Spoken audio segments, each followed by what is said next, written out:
but still a playoff beard that he then died? Is that what has happened here? Like he on an island right now spending all that New York money. That's not the only island he's on. There you go. That's cute, though. That's very sweet. Yeah. You make fun of him when he's got a cute kid in the picture. I, too, love portobello mushrooms. Delicious. Did not say that on TV. What? They sell them at the Miss recognition. All right.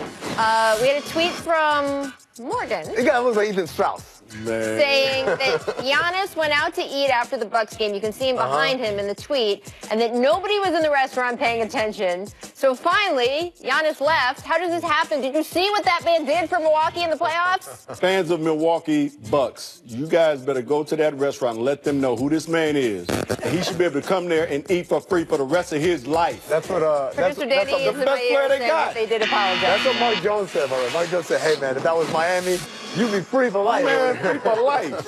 Make text. All right, David West got a technical in the third. You see him on the exercise bike there, but what happened was he argued the call from the bench, then apparently realized he was going to get nailed for arguing and jumping up on the bench, so he made it look like he was just on the way to the exercise bike, which he then started biking on. No, you're lying. Look, let me tell you this.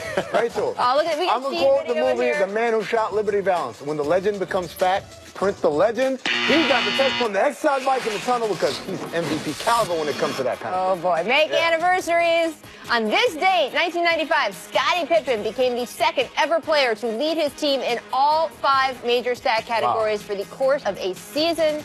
Do people appreciate Pip enough? No, definitely not. You hear some of the things that people say. Look, this guy right here, he played a role to key. And then when Michael sat out, he showed everybody, no, this is how good I really am. Yeah, I think he's so underappreciated. Yeah. You know, he's a Hall of Famer, one of the greatest players, one of the 50 greatest players of all time. But he was playing with probably one of the greatest top 2 or 3 players. People don't respect ignore them right they now. Don't. Miss dribbling late in the fourth, inbound to Lance. He forgets to dribble. I love this guy. They finally called it. I gotta. That's called traveling. Look at that. That's even worse. That's even worse. That was like 5 or 6 steps. He got mad. He gets mad about Look at this. 1, 2, 3, and he put the ball.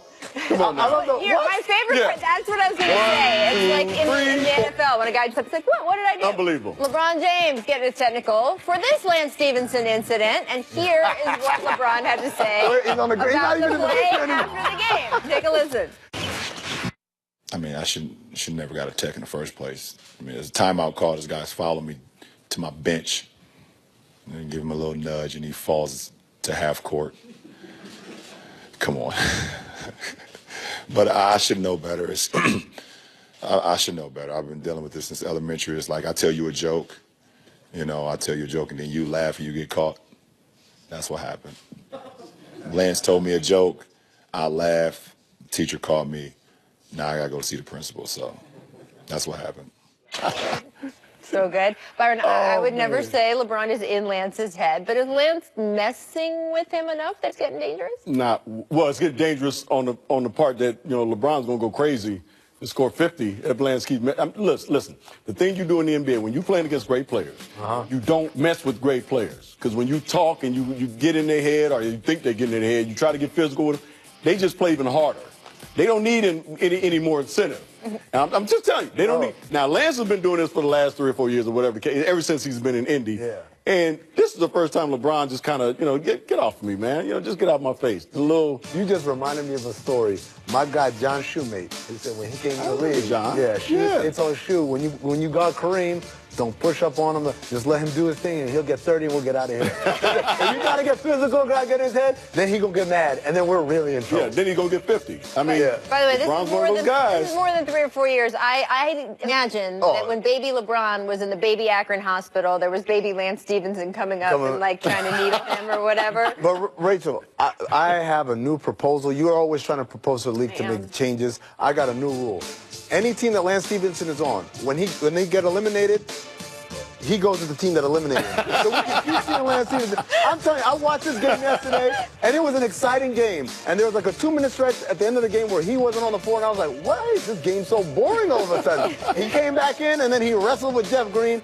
I love it. I think it's entertaining. But I would also say that I think his teammates like it because it cuts the tension sometimes. Sometimes you need that court jester to keep everybody loose. Well, I was going to credit Nate McMillan here for managing this because we've seen Lance bounce to a couple other places after his first stint in Indianapolis. It did not work. And I think part of that is you have to, Byron, you've been a coach dealing with a variety of players. That is true. You have to know how to manage a guy like that. And whatever works in Indy, we have seen a much better version of Lance, where the crazy Lance stuff at least works out for the Pacers.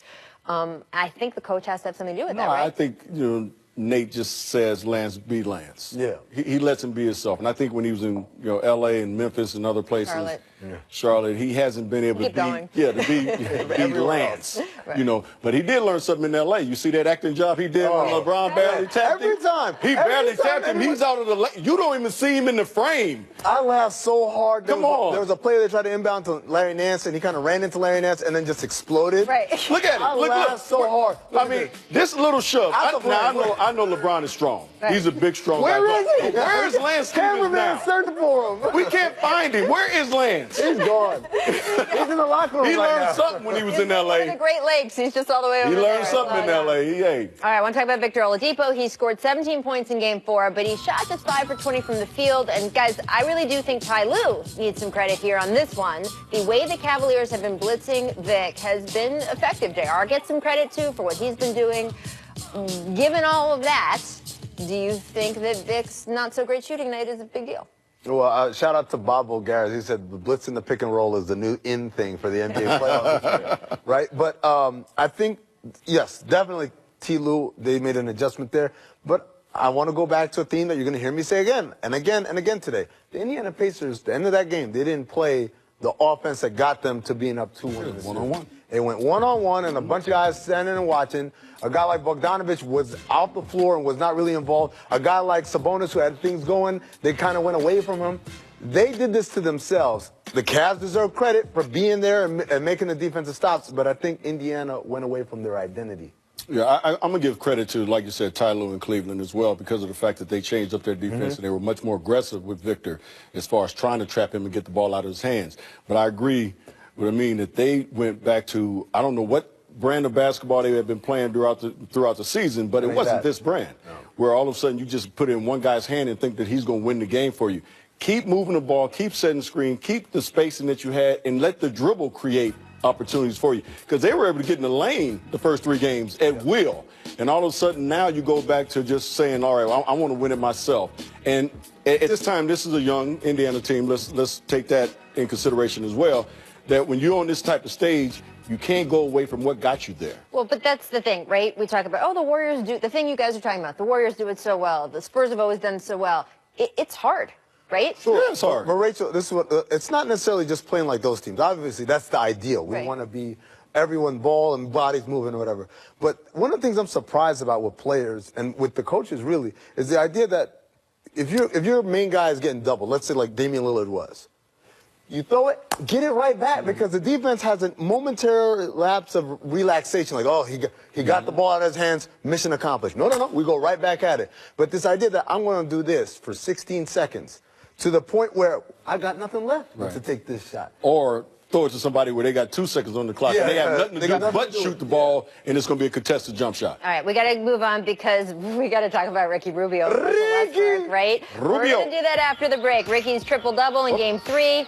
Russ vowing he will shut him down in Game 4. This is definitely the first time ever that anyone has made a post-game vow to shut down Ricky Rubio. I'm pretty sure Off the one leg. I swear it's the first time.